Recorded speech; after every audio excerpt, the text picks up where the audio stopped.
ദേ നോക്കിയേ, നല്ല ഭംഗിയല്ലേ കാണാൻ. ഇത് മഴക്കാലത്ത് എല്ലാ സ്ഥലങ്ങളിലും, പ്രത്യേകിച്ച് നാട്ടിൻപുറങ്ങളിൽ ധാരാളമായിട്ട് കാണുന്ന പന്നൽ വർഗത്തിലെ ഒരു ചെടിയാണ്. നഗരവൽക്കരണം വന്നതോടെ കുറേയൊക്കെ നശിച്ചു പോയിട്ടുണ്ടെങ്കിലും ഇന്നും നമ്മുടെ മതിലിലും മൺതിടലിലും കയ്യാലപ്പുറത്തും കിണറിന്റെ ഉൾഭാഗത്തും ഒക്കെ മഴക്കാലത്ത് ഈ ചെടി നമുക്ക് നിറയെ കാണാൻ പറ്റും. നന്നായി പ്രാണവായു പുറത്തു വിടുന്നത് കൊണ്ട് പരിസ്ഥിതിക്ക് നല്ലതാണ് ഈ ചെടി. ഇംഗ്ലീഷിൽ മെയ്ഡൻ ഹെയർ ഫേണുകൾ എന്നൊരു വിഭാഗമുണ്ട്. അതിൽ സതേൺ മെയ്ഡൻ ഹെയർ ഫേൺ എന്ന ഇനത്തിലാണ് ഇതൊക്കെ പെടുന്നത്. നമ്മുടെ നാട്ടുവൈദ്യത്തിൽ ഇത് പുത്രൻചാരി അഥവാ പുത്രൻചാരി എന്നാണ് അറിയപ്പെടുന്നത്. മുറിവുകൾക്ക് ഒന്നാന്തരം മരുന്നാണിത്.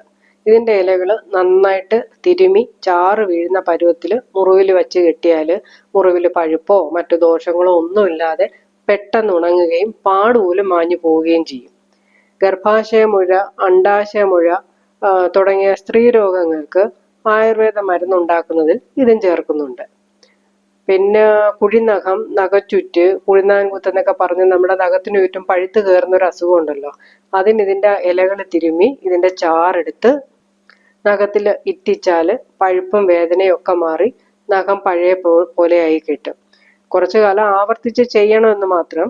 ഒരു കുപ്പിയിലോ മറ്റോ ഇതിന്റെ നീരെടുത്ത് ഫ്രിഡ്ജിൽ വെച്ച് ദിവസേന 3-4 തുള്ളി വീതം ഇറ്റിച്ച് അങ്ങനെ കുറേ ദിവസങ്ങൾ നമ്മൾ ചെയ്ത് കഴിയുമ്പോഴത്തേക്ക് പതുക്കെ നമ്മുടെ നഖത്തിന്റെ വൃത്തികേടുകളൊക്കെ മാറി നഖം പഴയതുപോലെ ആയി കിട്ടും. പിന്നെ ഇത് അലങ്കാര സസ്യം കൂടിയാണ്, അങ്ങനെയും ഇതിനെ വളർത്തുന്നുണ്ട്. നിത്യേന വെള്ളം തളിച്ച് ഈർപ്പം നിലനിർത്തിയാൽ ഉണങ്ങാതെ നിൽക്കും.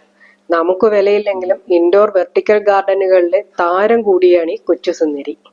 അപ്പൊ എല്ലാവർക്കും വീഡിയോ ഇഷ്ടപ്പെട്ടെന്ന് വിചാരിക്കുന്നു.